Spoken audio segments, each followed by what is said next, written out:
Hello everyone.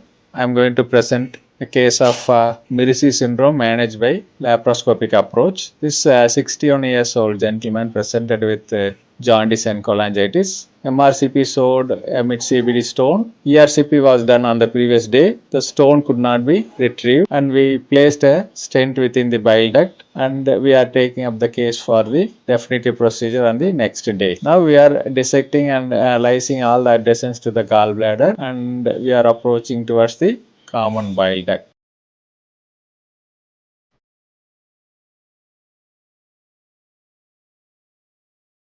And we can appreciate there is a bulge at the level of common bile duct cystic duct junction and we are actually using a needle to aspirate and confirm, and since it was hitting the stone there was nothing coming from the needle, so we are using the same needle in order to open the common bile duct by applying diathermy, and we are entering the common bile duct and you can appreciate a large stone sitting and going into the common bile duct. This is the erosion of the common bile duct by the stone. You can appreciate the stent which is there in the common bile duct. This was previously placed stent by ERCP. You can appreciate a common channel between the cystic duct and the common bile duct. That is the eroded part.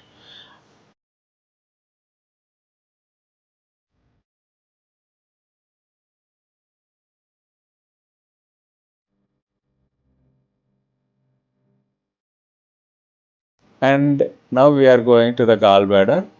Since this was a frozen callus triangle, we are going and dividing the dilated cystic duct by using a harmonic scalpel at the level of cystic duct and infundibulum junction. This is a grossly dilated cystic duct. So while doing this step, the cystic artery will also be sealed and divided by the harmonic scalpel. You can appreciate the hilum of the liver, and the gallbladder was partially separated from the bed, and we are introducing a 5 mm trocar. Through the 5 mm trocar, we are introducing a Foley's catheter. The Foley's catheter goes through the cystic duct opening and we are inflating the balloon in order to retrieve the stone fragments and sludge within the cystic duct and the common eroded channel between the cystic duct and the common bile duct.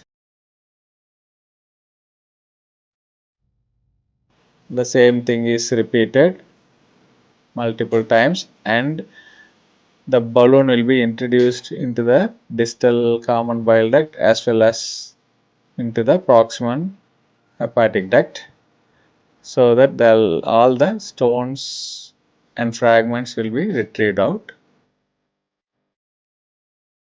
You can see it is going into the hepatic duct.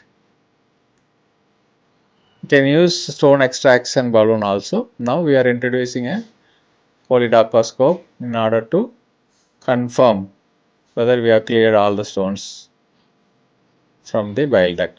After that, we introduced an antigrade stent and checked whether the distal part of the stent is lying within the part 2 duodenum before actually closing the common bile duct and cystic duct opening.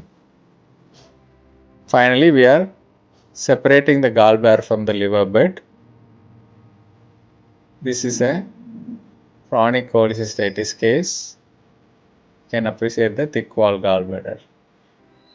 So we are dividing the gallbladder into multiple pieces so that it can be extracted through the 10 mm epigastric port. There is no need to dilate the epigastric port.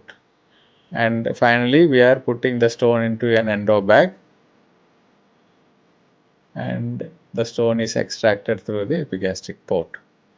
Final was is given and hemostasis is checked, and we are keeping 2 drainage tubes in the subhepatic space before deflating the pneumoperitoneum. You can appreciate there is no bleeding and the procedure is over. Thank you very much.